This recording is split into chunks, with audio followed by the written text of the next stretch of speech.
안녕하세요. 이번 강의에서는 트랜스포머 네트워크에 대해서 설명드리겠습니다. 원래 트랜스포머 네트워크는 자연어 처리를 위해서 개발이 되었지만 최근에는 영상 처리 분야에서도 컨볼루셔널 뉴럴 네트워크를 추월하는 성능을 보이고 있습니다. 자, 트랜스포머 네트워크에 대해서 설명하기 전에 먼저 트랜스포머 네트워크가 출현하게 된 배경과 요소 기술에 대해서 설명드리겠습니다. 트랜스포머는 원래 시퀀스 투 시퀀스 트랜스포머를 위해서 만들어졌습니다. 일반적으로 굉장히 많은 자연어 처리 관련 작업들이 시퀀스에서 시퀀스로의 변환에 의해서 수행이 됩니다. 예를 들면은 머신 트랜슬레이션 같은 경우 특정한 언어로 구성된 하나의 텍스트 문장이 주어지고요. 이 문장을 다른 언어로 구성된 텍스트 문장으로 변환을 합니다. 여기에서 자연어는 길이가 일정하지 않은 시퀀스에 해당하기 때문에 시퀀스 투 시퀀스 트랜스폼의 일종이라고 볼 수가 있고요. 퀘스천 앤서링 같은 경우도 질문이 시퀀스로 주어지고 앤서가 시퀀스로 구성되기 때문에 시퀀스 투 시퀀스 변환으로 풀 수가 있습니다. 딥러닝을 이용한 최초의 시퀀스 투 시퀀스 모델은 2014년도에 제안되었습니다. 당시에는 리커런트 뉴럴 네트워크를 이용해서 구현을 했는데요. 예를 들어서 A, B, C라고 하는 시퀀스를 W, X, Y, G라는 시퀀스로 변하는 과정을 잠깐 설명드리겠습니다. 리커런트 뉴럴 네트워크가 리커런트 커넥션을 계속 반복해서 실행을 하면서 A, B, C라고 하는 세 개의 입력 시퀀스를 받아들입니다.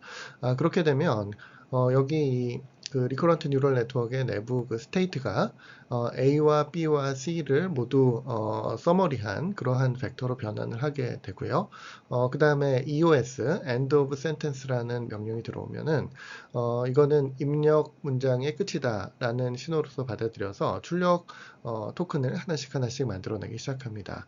일단 첫 번째 토큰은 W이고요. W를 또 입력을 받고 그 다음에 지금까지 컨텍스트를 입력받아서 같이 결합해서 다음 토큰을 만들어냅니다. 그 토큰은 X가 되고요. 그 다음에 X를 입력으로 받아서 컨텍스트와 결합해서 다음 토큰을 만들어냅니다. 이러한 과정을 반복하고 모든 토큰이 만들어지면 그 이후에는 end of sentence 심볼을 다시 한번 출력을 하게 됩니다. 그 이후에 시퀀스 투 시퀀스 변환을 위해서 가장 널리 사용되는 모델은 인코더, 디코더 모델입니다. 전체 구조는 이 앞부분에 해당하는 인코더하고 또 이 뒷부분에 해당하는 디코더로 구성이 됩니다.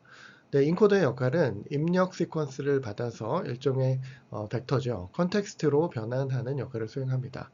즉, 입력 문장이 들어왔을 때 인코더가 계속 이렇게 입력을 하나씩 받아들이면서 결국 하나의 인베딩 벡터, 컨텍스트 벡터를 만들어냅니다. 그러면 디코더는 이 컨텍스트 벡터를 받아서 하나씩 앞에 설명드린 바와 같은 그 방식에 의해서 아무것도 없는 상태에서 첫 번째 토큰을 만들고 그 토큰으로 인해서 다음 토큰으로 만들고 이 과정을 반복함으로써 출력 시퀀스를 합성합니다. 이와 같은 인코더, 디코더 모델이 궁극적으로 학습하는 것은 입력 시퀀스, 이쪽 파트를 X라고 표현하고요. 그 다음에 출력 시퀀스를 Y라고 표현을 하겠습니다. 입력 시퀀스가 주어진 상태에서 출력 시퀀스가 나올 이 확률을 학습하게 됩니다. 여기서 X하고 Y를 각 토큰별로 이렇게 쭉 쓰면은 입력 시퀀스는 N개의 토큰으로 구성되어 있고 이 입력을 받아서 출력 시퀀스로 변환해주는 그러한 조건부 확률이 됩니다. 근데 실제로 이러한 확률을 디컴포즈 하게 되면은요, 그 첫 번째 샘플을 만들고 그 첫 번째 그 토큰을 컨디셔널 텀으로 하고 두 번째 토큰을 만들고 그 다음에 두 번째 토큰을 컨디셔널 텀에 넣고 세 번째 토큰을 만들고 이러한 과정을 반복함으로써 수행을 할 수가 있습니다. 따라서 이와 같은 확률을 또 확률식의 공식에 의해 가지고 디컴포즈를 하게 되면은 각 단계에서 자기보다 앞에서 합성한 그런 출력을 컨디셔널 텀에다가 넣고 그 상태에서 다음 토큰을 만들어내는 이러한 방식에 의해서 만들 수가 있고요. 지금 현재 자연어 처리 쪽에서 굉장히 많이 사용되는 오토 리그레시브 모델, 자기 회귀적인 모델에서는 대부분 이와 같은 그 컨텍스트와 지금까지 만든 아웃풋으로부터 다음 토큰을 예측하는 방식에 의해서 시퀀스를 생성합니다. 그 이후에 인코더 디코더 모델을 더 개선시킬 수 있는 방법으로 어텐션이라는 개념이 나왔습니다. 이 어텐션의 이제 굉장히 중요한 포인트는 이 인코더가 추출을 한 여러 가지의 정보를 이 디코더가 원하는 위치에서 원하는 만큼의 중요도를 가지고 임의의 위치의 정보를 가져올 수 있다는 것입니다. 기존의 인코더 디코더 모델의 한계점은 인코더에서 받아들인 입력 시퀀스의 모든 정보가 그 컨텍스트 벡터 하나만을 통해서 전달되기 때문에 충분한 데이터를 전달하기에는 밴드위스가 부족하다는 문제가 있었습니다. 이 어텐션 아키텍처는 각 위치에 있어서 자기가 원하는 시간 타임에서의 그 인코더의 히든 스테이트를 임의로 가져올 수가 있습니다. 근데 이 가져오는 과정은 다음과 같은 여기 H가 이 인코더의 히든 스테이트를 말하고 있고요. 이 히든 스테이트는 각 시간에서 그 컨텍스트를 의미합니다. 이쪽이라면 아무래도 이 앞쪽에 있는 컨텍스트가 잘 반영이 되고요. 이쪽에 있는 히든 스테이트는 그 해당 타임에 있는 그 토큰을 잘 반영을 하게 되어 있습니다. 이러한 히든 스테이트들을 일종의 웨이티드 썸의 형태로 결합해서 그 컨텍스트 벡터를 만들어냅니다. 그 컨텍스트 벡터를 이용해서 다음 토큰을 이렇게 합성을 하게 되는 것입니다. 이 과정에서 이 알파는 히든 스테이트, 각 타임에서 히든 스테이트를 어떠한 가중치로 통합할 것인지를 결정하는 attention weight이라고 불리우는 값입니다. 이 attention weight의 값은 다음과 같은 형태로 계산이 되는데요. 여기서 H는 인코더의 스테이트고요. 그리고 S는 디코더의 스테이트입니다. 네, 사실은 i번째 스테이트를 결정을 해야 되는데 i번째 스테이트는 아직까지는 사용할 수가 없기 때문에 가장 최근에 있었던 스테이트, 즉 i-1번째 스테이트를 키값으로 사용합니다. 그리고 현재 스테이트에서 가장 유사도가 높은 컨텍스트에 좋은 그러니까 높은 어텐션을 주자, 높은 가중치를 주자라는 컨셉이고요. 이 si-1과 이 hj들을 다 비교를 한 다음에 그 시밀러리티를 소프트맥스를 하나를 씌워가지고 attention weight으로 계산을 합니다. 이렇게 만들면 si-1과 유사도가 높은 스테이트는 높은 가중치를 갖게 되고요. 그렇지 않은 스테이트들은 낮은 가중치를 갖게 됩니다. 이와 같은 메커니즘을 통해서 그 디코더의 각 스테이트는 각 타임에서 가장 도움이 될 만한 그러한 시간의 인코더 스테이트를 참조할 수 있게 되는 것입니다. 요식 자체는 일반적인 신경망의 프로파게이션식과 거의 비슷한데요. 가장 큰 차이점은 요식이 실행 중간에 다이나믹하게 결정되는 텀이라는 것입니다. 일반적인 신경망에서는 이 위치에 W, 커넥션 웨이트 들어가게 되는데 그 커넥션 웨이트는 학습 이후에 결정되고 학습에 의해서 결정된 이후에는 고정된 값을 갖게 됩니다. 그러나 어텐션에서는 이 어텐션 자체가 수식에 의해 가지고 나오는 값이기 때문에 실제 실행할 때마다 바뀌는 값이 들어온다는 점이 일반 프로파게이션식과는 다른 점입니다. 트랜스포머는 이와 같은 어텐션 메커니즘을 굉장히 중요하게 활용하고 있습니다. 그 다음으로는 메모리 네트워크의 개념에 대해서 설명드리도록 하겠습니다. 일단 메모리 네트워크가 나오게 된 배경은요. 자연어 처리를 하는 데 있어서 그때까지의 인코더 디코더 모델이 어떠한 메모리라는 개념이 없었습니다. 그래서 이전에 나왔던 대화를 전혀 참조하지 못하는 그런 한계점이 있었습니다. 물론 지금은 그렇지 않고요. 2014년 당시의 이야기입니다. 그런데 반해서 실제 자연어 처리 중에 몇 가지 태스크들은 명시적인 메모리를 필요로 합니다. 예를 들어서 어떤 긴 스토리를 읽고 이 스토리에 입각해서 질문에 답을 한다면 이 스토리에 있는 내용을 빠르게 메모리에 저장하고 또 액세스할 수 있는 방법이 필요합니다. 대화를 할 때에도 지금까지 이야기한 내용을 기억했다가 그 내용에 입각해서 대답을 해야 되는 그런 경우가 발생합니다. 따라서 우수한 자연어 처리 모델을 만들기 위해서는 아주 간단한 방식으로 되게 쉬운 방식으로 어떤 내용을 저장하고 읽어오는 그런 메모리가 필요하다는 것입니다. 따라서 뉴럴 네트워크로 구성된 어떤 모델, 예를 들면 인코더, 디코더 같은 모델에다가 명시적인 메모리 모듈을 결합하자라는 아이디어가 나왔고 그 핵심이 메모리 네트워크입니다. 메모리 네트워크는 여러 종류가 있을 수가 있는데요. 2014년도에 나온 모델을 설명해 드리겠습니다. 네, 입력이 들어오면은 사실은 입력은 어떠한 사실일 수도 있고요. 또 그 사실로부터 어떤 답을 찾기를 원하는 질문일 수가 있습니다. 사실이 들어올 경우에는 그 G 모델을 통해서, 여기서 G는 Generalization을 의미합니다. G 모델을 통해서 입력된 어떤 사실들을 메모리에 저장을 하게 됩니다. 나중에 어떤 질문이 들어오게 될 경우에는 그 질문을 참조해서 그 질문과 메모리의 컨텐츠의 내용을 비교해서 이 질문에 대한 답이 될 만한 컨텐츠들을 메모리로부터 이렇게 가져오게 됩니다. 그러면 메모리의 아웃풋이 이렇게 전달되게 되고요. 그 메모리의 아웃풋으로부터 이 질문에 대한 답을 도출해내서 그 답을 내주는 모듈이 또 하나 있습니다. 그 모듈을 이제 R 모델이라고 하는 것입니다. 여기서 이 메모리가 어떤 형태로 정보를 저장하고 또 어떠한 형태로 정보를 내주는지에 대해서 설명드리겠습니다. 일반적으로 뉴럴 네트워크와 결합하는 메모리는 벡터들을 저장하는 공간입니다. 여기 보시면 이게 메모리를 나타낸 그림이고요. 이 메모리의 각 로가 메모리의 특정한 번지수, 주소를 나타내고 있습니다. 그러면 그 M1은 첫 번째 컨텐츠고요. 1번이 바로 그 어드레스에 해당합니다. 벡터를 하나 가지고 있고요.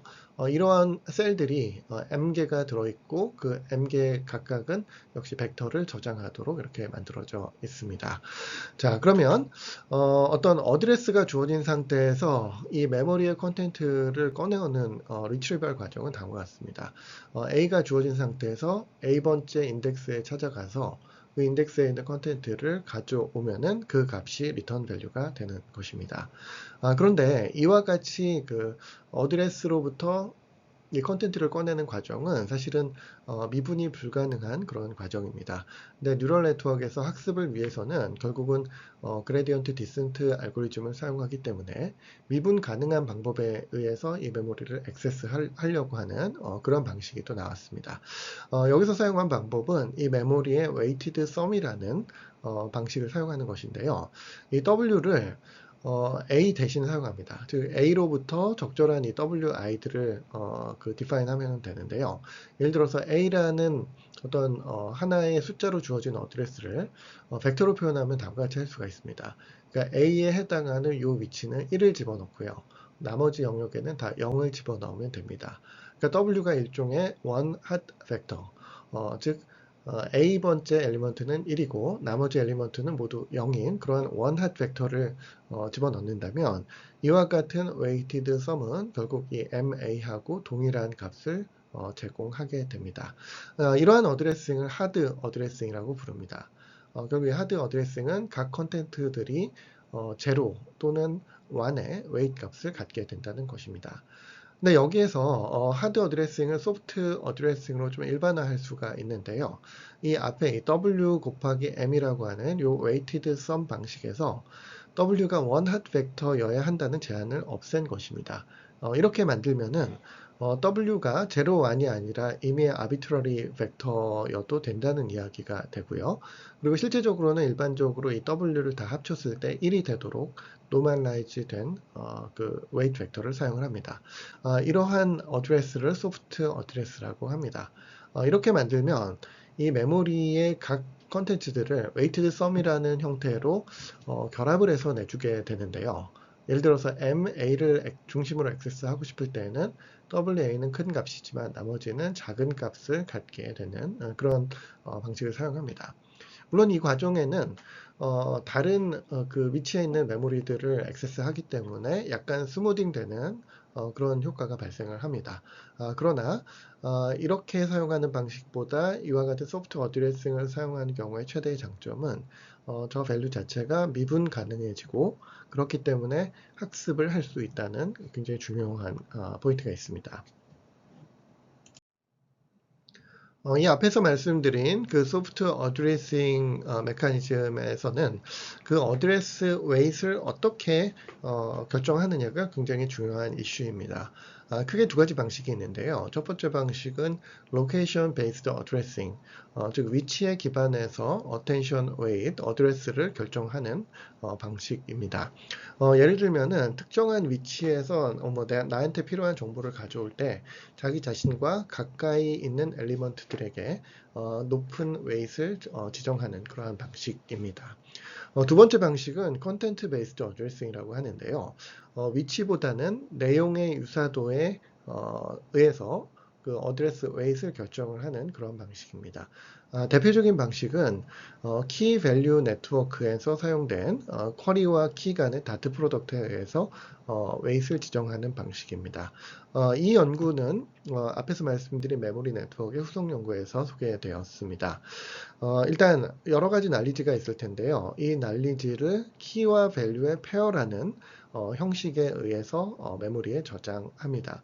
여기서 키는 일종의 서치를 위한 서치 키라고 보실 수가 있고요. V는 이 키에 의해서 발견된 그 실제로 액세스하고 싶은 그 내용 컨텐츠라고 볼 수가 있습니다. 여기 이렇게 입력 퀘스천이 들어옵니다. 그럼 이 키 밸류의 형태로 저장된 메모리를 참조해서 답을 찾아내려고 하는데요. 일단 이 질문 자체를 벡터로 바꿉니다. 그 다음에는 이 벡터가 일종의 쿼리의 역할을 하게 되는데 이 쿼리의 내용과 가장 일치하는 그 유사도가 높은 이 키 값을 찾은 다음에 그 키 값에 해당하는 그 value 값을 내가 retrieve해서 사용하겠다. 이러한 개념으로 만들어진 모델입니다. 실제 계산은 다음과 같이 진행을 합니다. 여기에 ph라는 값이 있는데요. 사실은 이 값이 이 앞에 슬라이드에서 말씀드린 그 어드레스 벡터에 해당하는 그러한 값입니다. 그리고 이 뒤에 있는 이 값이 실제로 내가 retrieve해서 사용하고 싶어하는 그 value에 해당하는 그런 값이 되는 것입니다.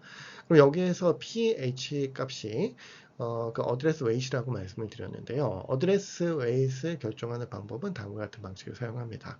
여기에 보시면은 이 쿼리를 벡터로 변환하고 또 필요하다면은 트랜스폼을 좀 거친 그러한 값을 여기에 가져오고요. 그 다음에 이 앞에서 이 키 값들을 변환을 한 그 키의 임베딩을 또 이쪽으로 가져옵니다. 그리고 이 두 가지 벡터를 다트 프로덕트를 취하게 됩니다. 다들 아시겠지만 다트 프로덕트는 유사한 방향의 벡터에는 큰 값이 나오고요. 방향성이 다른 벡터들 간에는 작은 값이 나오게 됩니다. 따라서 이 쿼리와 키 간의 유사도에 비례하는 그러한 스코어를 갖게 되고요. 그 스코어를 소프트맥스를 통과시키면은 모두가 양수이고 합이 1인 그러한 확률과 비슷한 그러한 웨이트로 변환할 수가 있습니다.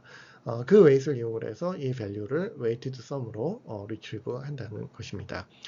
이러한 방식은 결국 쿼리와 키 간의 유사도에 비례해서 웨이트를 주기 때문에 그 컨텐츠에 의해서 어드레싱을 한다. 그래서 컨텐트 베이스드 어드레싱이라고 볼 수 있습니다.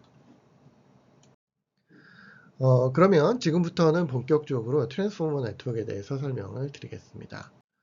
원래 트랜스포머가 나오던 시기는 2017년도인데요. 이 당시에는 RNN, 특히 LSTM과 GRU를 중심으로 한 RNN과 컨볼루셔널 네트워크가 되게 널리 사용되던 시대였습니다.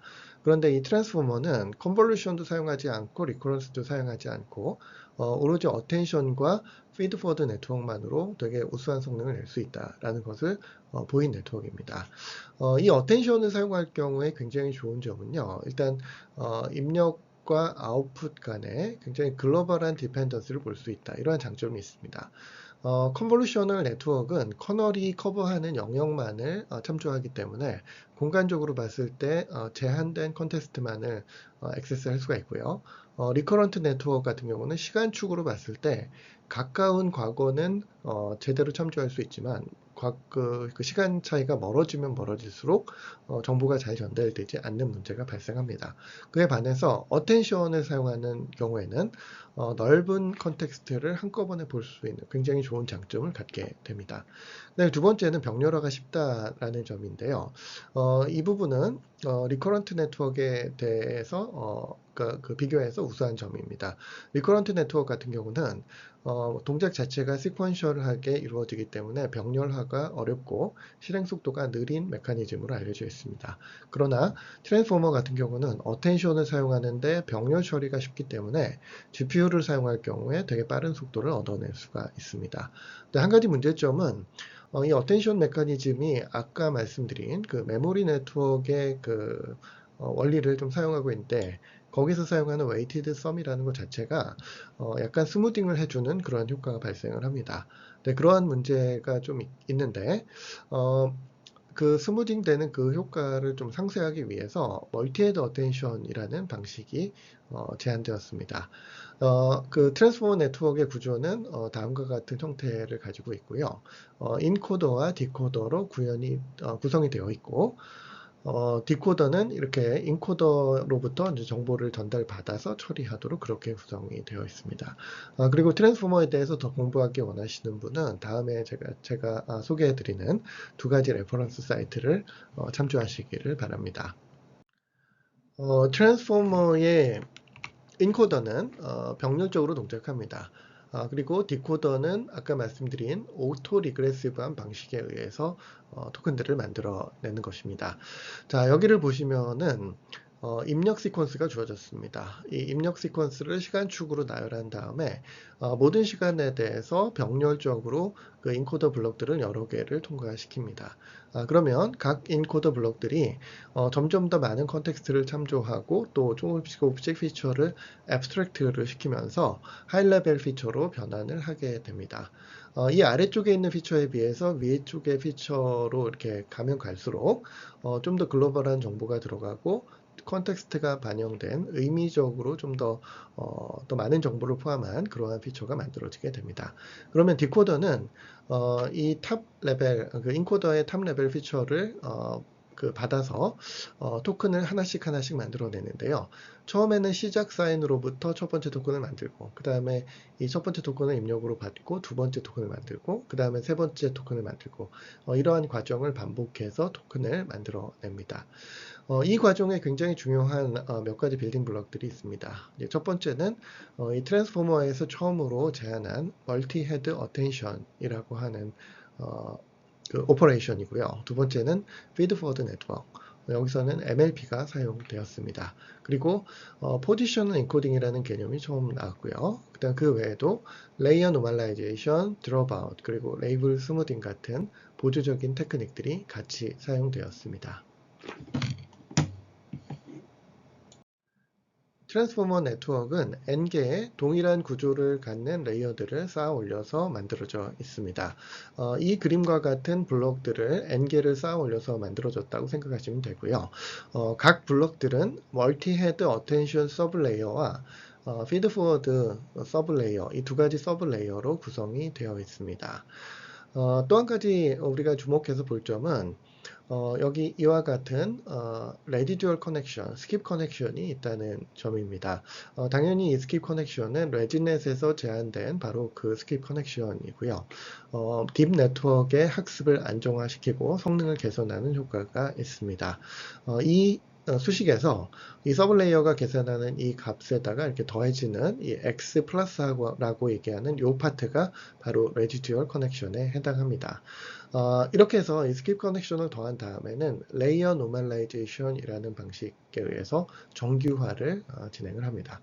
그리고 여기 보시면은 이렇게 올라가는 화살표가 있는데요. 이 화살표는 피처들의 벡터를 의미합니다. 그리고 트랜스포머는 입력 피처와 출력 피처의 벡터가 동일한데요. 이 모델에서는 512 디멘전을 사용했습니다. 그러나 최근 개발되고 있는 더 큰 모델에서는 이 모델의 디멘전을 훨씬 더 크게 설정을 하고 있습니다. 트랜스포머 디코더에 대해서 설명드리겠습니다. 디코더는 다음과 같은 구조를 가지고 있고요. 전체적으로 보시면은 트랜스포머 인코더 블록하고 거의 비슷한 구조를 가지고 있습니다. 크게 다른 점은 몇 가지가 있습니다. 첫 번째는 트랜스포머 인코더가 멀티헤드 어텐션과 피드 포워드 네트워크 두 개로 구성됐는데 반해서 디코더 블럭은 중간에 멀티헤드 어텐션 블럭이 한 개가 더 있습니다. 이쪽에 있는 이 트랜스포머 그 서브 레이어는 자기 자신의 블럭, 즉 자기보다 아래쪽에 있는 디코더 블럭에서 받은 정보를 처리하는 멀티헤드 어텐션이고요.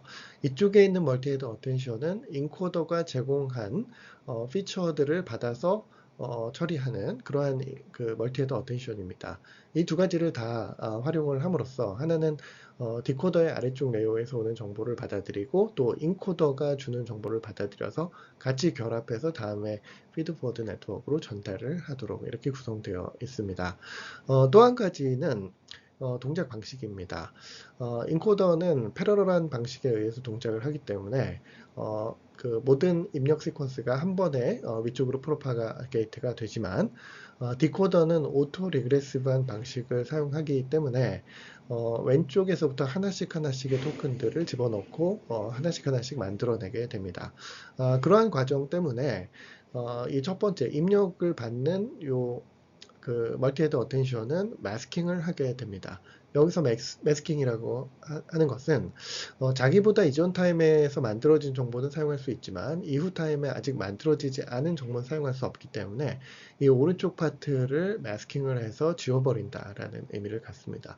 그러니까 오토 리그레시브 모델이기 때문에 지금 사용 가능한 정보만 사용하고 그렇지 않은 것들은 하이딩한다. 이제 그런 의미로 이해하시면 될 것 같습니다.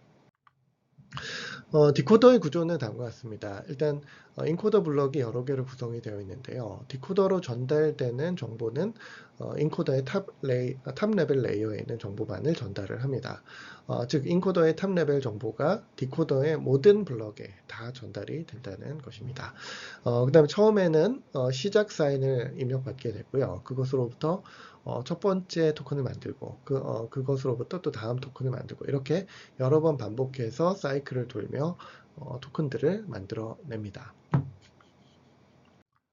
자, 그럼 여기에서 트랜스포머에서 가장 중요한 멀티헤드 어텐션에 대해서 설명을 드리겠습니다.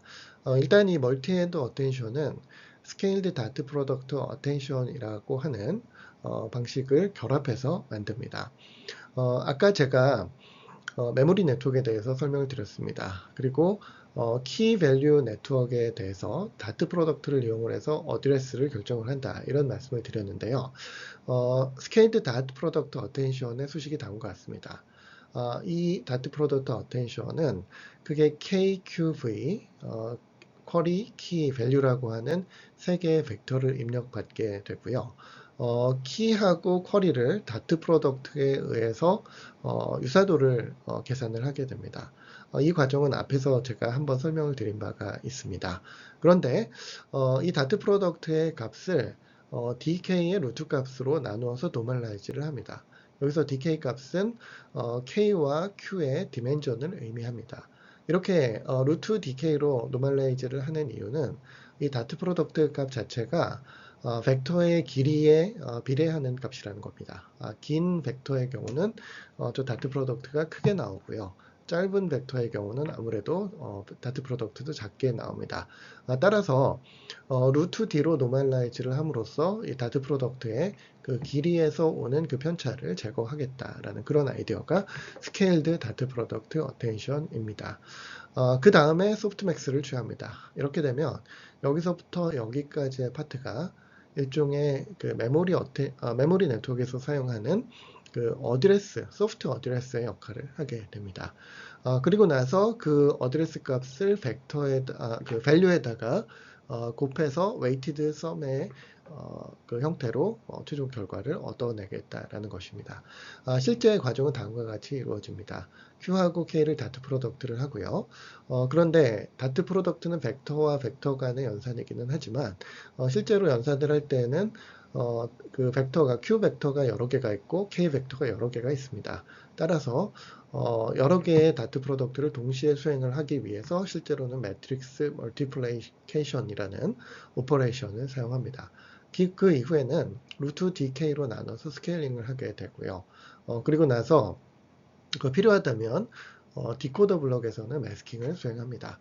그리고 소프트맥스를 취함으로써 어텐션 웨이트를 결정하게 되고요. 그 웨이트를 이용을 해서 벡터를 웨이티드 썸으로 결합해서 액세스를 하게 됩니다.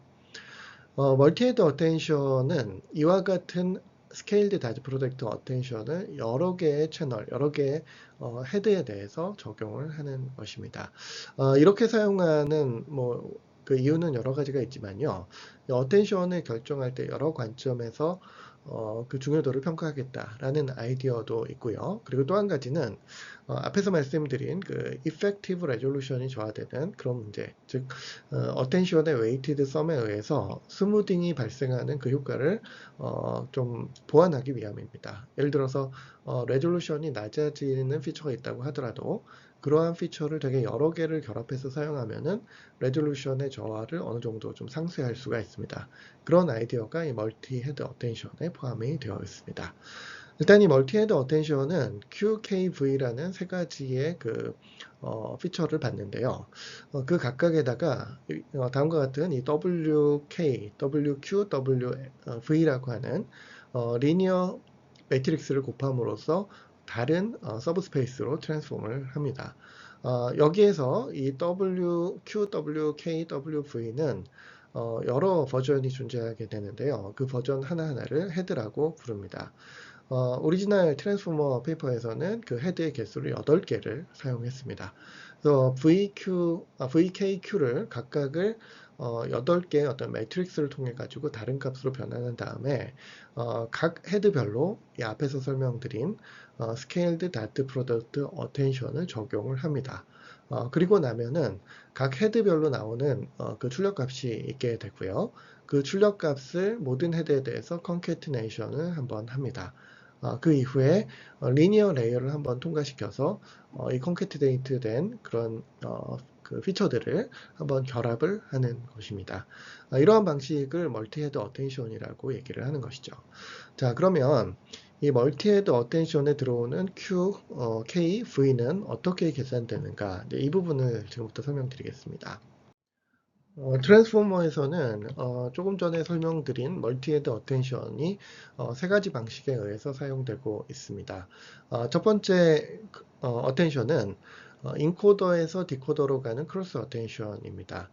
이 그림에서는 이쪽 이 화살표가 표현하는 어텐션이라고 볼 수가 있습니다.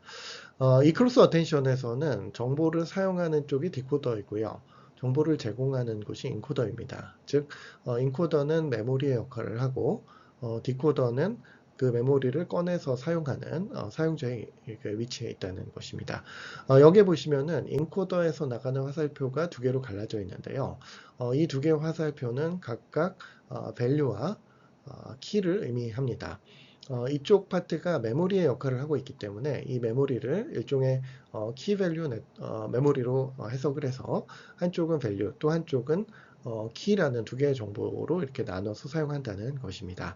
반면에 이를 사용하는 디코더 입장에서는 쿼리 벡터를 주고 그 쿼리와 가장 일치하는 그런 벡터를 꺼내오게 됩니다. 그래서 그 쿼리를 가져오게 되는데요. 이 쿼리는 그 디코더 자신의 자기보다 조금 더 아래쪽에 있는 서브 레이어로부터 얻어냅니다. 그래서 밑에서 올라오는 정보를 쿼리로 삼아서 그 쿼리에 가장 정합하는 인코더의 그 메모리 컨텐트를 꺼내오는 방식이 바로 이 크로스 어텐션입니다. 그 외에도 두 개의 멀티헤드 어텐션이 사용되는데요. 여기 있는 그 인코더에서 인코더로 가는 셀프 어텐션 그리고 또 디코더에서 디코더로 가는 셀프 어텐션이 존재합니다. 이 셀프 어텐션들은 자기 자신에서부터 이렇게 밑에서부터 올라오는 이 정보들을 메모리로 보고 또 동시에 자기가 또 그 안에서 쿼리를 날려서 정보를 액세스하는 유저의 입장을 같이 취하고 있습니다. 그래서 본인이 제공하는 정보를 본인이 액세스한다라는 관점에서 셀프 어텐션이라고 부르는 것입니다. 이 셀프 어텐션에서는 밑에서 올라오는 이 피처를 그냥 세 갈래로 나눕니다. 이 부분이 뭐 value, 그 다음에 키, 그리고 쿼리 이렇게 나눈 다음에 이 두 개의 그 유사도로 인해서 그 소프트 어드레스를 계산하고 그 값을 이용해서 웨이티드 썸으로 이 밸류를 액세스를 해서 피처를 사용을 하는 것입니다. 이와 같은 방식은 결국 그 인코더에 있는 셀프 어텐션과 디코더에 있는 셀프 어텐션이 같은 방식으로 동작합니다. 자, 다음으로는 이 피드 포워드 네트워크에 대해서 말씀드리겠습니다. 이 feed forward 서브 레이어는 그냥 시간별로 각 타임별로 동작하는 멀티 레이어 퍼셉트론, 투 레이어 퍼셉트론의 구조를 갖습니다. 여기에 이렇게 입력 벡터가 들어오면 그 입력 벡터를 그 커넥션 웨이트를 한번 곱하고 바이어스를 더합니다. 그 다음 액티베이션 펑션을 한번 통과시키는데 그 액티베이션 펑션은 여기에서는 렐루 펑션을 사용했습니다. 즉 0과 그 로짓 값 중에서 이제 맥시멈을 취하면 렐루 펑션이 되는 것이죠. 그 다음에 두 번째 레이어가 들어가는데요. 이 두 번째 레이어에는 W2라고 하는 웨이트 매트릭스가 곱해지고요. 그 다음에 바이어스가 한번 더해집니다. 여기서 한 가지 좀 주목해 볼 부분은 이 feed forward 네트워크의 형태입니다. 원래 트랜스포머는 그 피처 디멘전을 512로 하고 있습니다. 물론 더 큰 모델에서는 이 숫자를 더 키울 수도 있습니다. 그런데 히든 레이어에서는 그 디멘전을 2048로 약 한 4배 정도로 더 키운다는 것이죠. 그러니까 입력 피처를 일단 한 4배 정도로 키워서 히든 뉴런들이 정보를 저장하고 있다가 그 정보를 다시 512 디멘전으로 줄여가지고 그 원래 디멘전을 회복합니다. 이러한 구조를 가지고 있고요. 실제 트랜스포머의 그 성능 평가에서는 이 히든 디멘전의 역할이 상당히 중요한 것으로 알려져 있습니다. 그 다음으로는 포지셔널 인코딩이라는 개념을 설명드리도록 하겠습니다. 이 앞에서 트랜스포머의 멀티헤드 어텐션 메커니즘을 설명을 드렸는데요. 이 멀티헤드 어텐션에 들어가는 어드레싱 방식은 완전한 컨텐트 베이스드 어드레싱입니다. 결국 키 값과 쿼리 값 사이의 그 유사도에 의해서 어드레싱을 하기 때문에 그 컨텐츠의 유사도만이 반영이 될 뿐이고 위치 정보가 전혀 반영되지 않은 그러한 문제가 발생합니다. 위치 정보는 영상에 있어서는 굉장히 중요한 정보라고 말씀을 드릴 수 있고요. 자연어를 처리할 때도 위치 정보가 중요합니다. 예를 들어서 여러 개의 토큰이 있을 때 비슷한 곳에 위치한 가까운 거리에 있는 토큰들 사이에 그 상관관계는 상당히 중요하고요. 반면에 멀리 떨어진 토큰 간의 상관관계는 상대적으로 덜 중요합니다. 따라서 자연어건 영상이건 간에 각 엘리먼트들 간의 그 거리 정보는 상당히 중요한 의미를 갖는데 그냥 트랜스포머를 사용할 경우에는 그러한 거리 관계, 특히 네이버후드 관계가 전혀 반영되지 않습니다. 이러한 문제를 포지셔널 인코딩이라는 방식을 통해서 좀 해결을 했는데요. 여기서 사용한 방식은 포지셔널 인코딩이라는 벡터를 그 인베딩 벡터에다가 더해버리는 방식입니다. 여기서 포지셔널 인베딩은 다음과 같은 사인 그리고 코사인 식에 의해 가지고 계산을 합니다. 특별히 그 짝수 번째 디멘전하고 홀수 번째 디멘전에 있어서 좀 다른 방식, 사인과 코사인을 사용을 했는데요. 이러한 방식을 사용을 하게 되면 몇 가지 장점이 있습니다. 일단 첫 번째 방식은 사인과 코사인 함수 자체가 그냥 predefined 된 펑션이기 때문에 학습이 필요 없다는 점이고요. 두 번째 방식은 이러한 펑션이 주기 함수이기 때문에 아무리 길이가 긴 시퀀스라고 하더라도 그냥 사용할 수 있는 방식이라는 점입니다. 실제 사용한 방식은 이 포지셔널 인베딩을 그 액티베이션 그 시퀀스에다가 더해버리는 그런 방식입니다. 이렇게 더해버리면 다트 프로덕트에 의해 가지고 그 키와 쿼리 간의 그 유사도를 계산을 할 때 이 포지셔널 인베딩끼리 서로 비슷한 그 엘리먼트들, 즉 포지셔널 인베딩을 그 포함한 그 인베딩 사이에 그 위치 정보가 묵시적으로 들어가기 때문에 좀 가까운 위치에 있는 엘리먼트들 간의 어텐션이 증가하게 됩니다. 따라서 위치 정보가 간접적으로 컨텐트 베이스드 어드레싱에 반영이 되게 되는 그러한 메커니즘을 갖게 되는 것입니다. 이러한 내용을 좀 더 자세히 설명드리기 위해서 이 포지셔널 인베딩이 어떠한 쉐입을 갖는지 그래프로 보여드리도록 하겠습니다. 여기에서 일단 짝수 번째 디멘전과 홀수 번째 디멘전은 좀 다르고요. 그리고 그 디멘전의 인덱스가 그 사인 코사인에서의 주기, 프리퀀시의 그 다음과 같이 반영이 됩니다. 자, 여기 보시면은 이 위쪽 1.0에서 시작하는 이 그래프들은 사인 그래프입니다. 그리고 0에서 시작하는 그래프들은 코사인 그래프입니다. 즉 이쪽은 짝수 번째 피처이고요. 이쪽은 홀수 번째 피처입니다. 그리고 각 사인 또는 코사인 그래프가 주기가 다른데요. 그 주기가 다른 이유는 다음과 같이 이 포지션을 이와 같은 분수로 노멀라이즈를 하는데 그 노멀라이즈 하는 값이 요 인덱스에 따라서 피처 인덱스에 따라서 달라지기 때문입니다. 그래서 어떤 피처는 짧은 주기로 이렇게 사이클을 그리게 되고요. 어떤 피처는 이와 같이 긴 주기로 사이클을 그리게 됩니다.